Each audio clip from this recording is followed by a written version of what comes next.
नमस्कार मित्रांनो ई पीक पाहणीचं नवीन जी-आर आलेला आहे। अतिशय महत्त्वाची अशी याच्यामध्ये माहिती दिलेली आहे। हा जो जी-आर आहे दिनांक 3 ऑगस्टला निघालेला आहे। याच्यामध्ये तुम्ही पाहू शकता शासन निर्णय आलेला आहे। याच्यामध्ये दिनांक 15 जुलै 2026च्या शासन निर्णयानुसार महाराष्ट्र जमीन महसूल अधिकार अभिलेख आणि नोंदवह्यां अंतर्गत कायदेशीर सुधारणा करण्यात आलेल्या आहे। याच्यामध्ये जे ई पीक पाहणी करायचं होतं त्याच्यामध्ये काही महत्त्वाच्या सुधारणा झालेल्या आहेत। तुम्ही खाली बघू शकता डिजिटल पीक सर्वेक्षण जे आहे ते DCS मार्फत यावर्षी होणार आहेत। तर त्याची कशा पद्धतीची कार्यपद्धती राहणार आहे आणि कशा पद्धतीची ई पीक पाहणी होणार आहे, तुमच्या सातबाऱ्यावर कसं चढवण्यात येईल त्याच्याबद्दल संपूर्ण माहिती आपण या व्हिडिओमध्ये बघणार आहोत।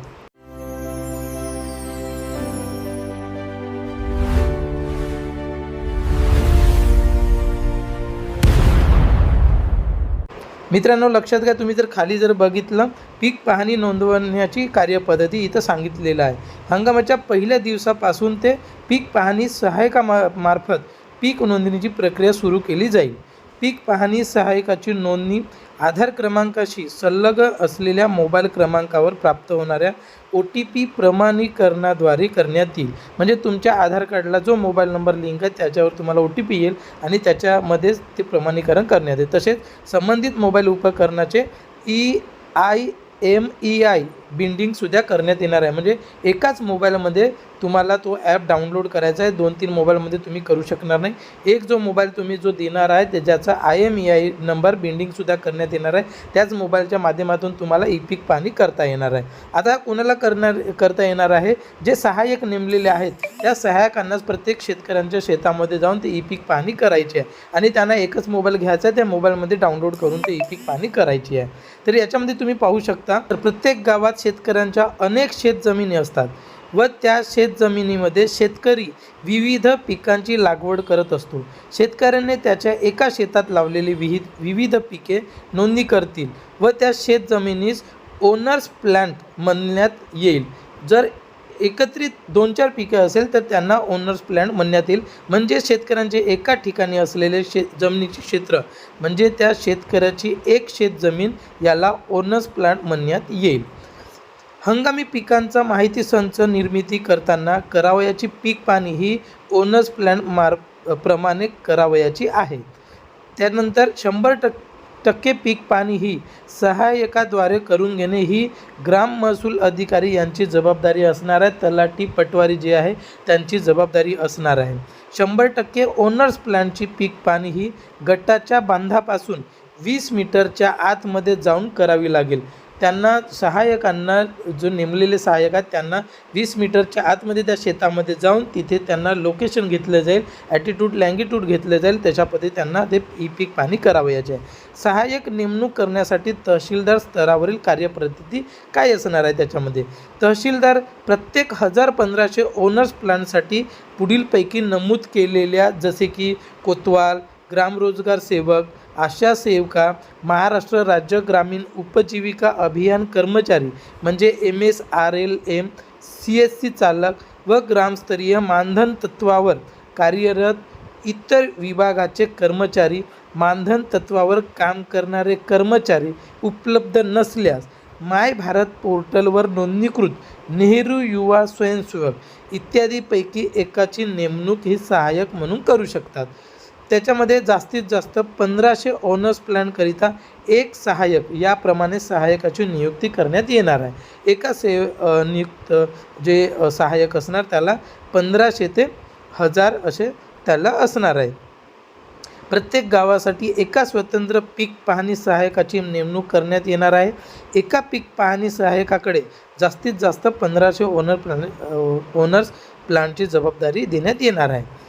ज्या गावामध्ये 1500 पेक्षा कमी ओनर्स प्लॅन्ट उपलब्ध असतील अशा गावांसाठी देखील स्वतंत्र पीक पाहणी सहाय्यकाची नेमणूक करण्यात येणार आहे।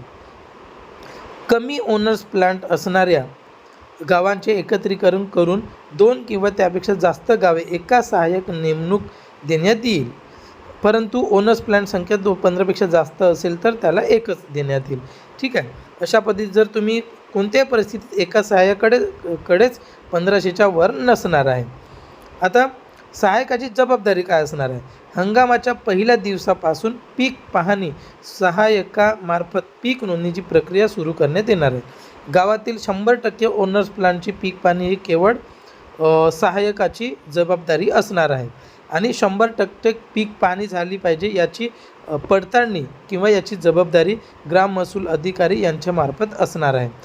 त्याच्यानंतर जे ग्राम महसूल अधिकारी यांनी मान्यता दिल्यानंतर गाव नमुना 7/12 जे असेल त्याच्यावर पीक नोंदणीमध्ये काही दुरुस्त आढळल्यास शेतकरी मंडळ अधिकारी यांना अर्जाद्वारे कळवतील आणि मंडळ अधिकारी तात्काळ स्थळ पंचनामा करून ती पीक नोंदणी मोबाईलद्वारे दुरुस्त करण्यात येईल. सहाय्यक स्तरावर नोंद करण्यात आलेली पीक पाहणी ग्राम महसूल अधिकारी यांनी नामंजूर केली असता पुन्हा सहाय्यकांना मोबाईल ॲपद्वारे ऑनलाईन पीक नोंदणीसाठी उपलब्ध करून देण्यात येईल. मंडळ अधिकारी मोबाईल ॲपद्वारे व्हेरिफिकेशन म्हणून लॉग इन करतील आणि ग्राम महसूल अधिकारी यांनी 2दा नाकारलेल्या सर्व पीक नोंदीची पडताळणी करून मंडळ अधिकारी स्वतः मोबाईल ॲपद्वारे पीक नोंदणी करतील.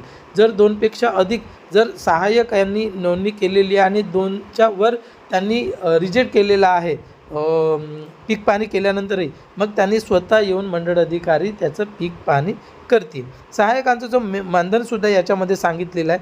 सहाय्यक यांना ओनर्स प्लांट निहाय हंगाम निहाय प्रति ओनर्स प्लांट याच्यामध्ये 10 रुपये निर्भड पिकासाठी आणि 12 रुपये मिश्र पिकासाठी मानधन देण्यात येणार आहे. सहाय्यक यांचे मानधन सहाय्यक यांनी दिलेल्या बँक खात्यामध्ये महसूल विभागाकडून ऑनलाईन पद्धतीने वर्ग करण्यासाठी कृषी विभागाकडून सर्व जिल्हाधिकाऱ्यांना या जे SNA स्पर्श प्रणालीद्वारे निधी प्रमाणित करण्यात येणार आहे. याचं जे तुम्ही जर बघितलं 14 ऑक्टोबर 2024च्या शासन निर्णयातील इतर सर्व अटी व शर्ती यथास्थित कायम करतील असं त्याच्यामध्ये सांगितलेलं आहे. तुमच्या गावामध्ये जे ठरलेले आहेत जे सहाय्यक आहे जे ठरलेले आहे त्यांची निवड झाली असेल किंवा निवड करण्यात येणार असेल या सर्वांना त्यांना सहाय्यक जाऊन तुमच्या शेतामध्ये येऊन तुमची पीक पाहणी करणार आहे. त्यांच्यामध्ये मानधन सांगितलं आहे, सर्व गोष्टी सांगितलेल्या आहे. त्यांनी तुम्हाला फ्रीमध्येच तुमचं पीक पाहणी करून देणार आहे. अशा पद्धतीचा हा नवीन GR होता. तुम्हाला जर हा GR पाहिजे असेल तर कमेंट्स बॉक्समध्ये तुम्ही GR पाठवा म्हणून असं लिहा. जर तुम्हाला पर्सनली GR तुम्हाला सांगितलेलं जाईल किंवा निमो ॲपचा ॲपसुद्धा आहे, ॲपमध्ये सुद्धा याचा GR मिळून जाईल. तर तुम्हाला जर काही वाटलं असेल तर तुम्ही आम्हाला कमेंट्स करू शकता. काही समजलं नसेल ह्या व्हिडिओला शेअर करा आणि सबस्क्राईब करायला विसरू नका. धन्यवाद मित्रांनो.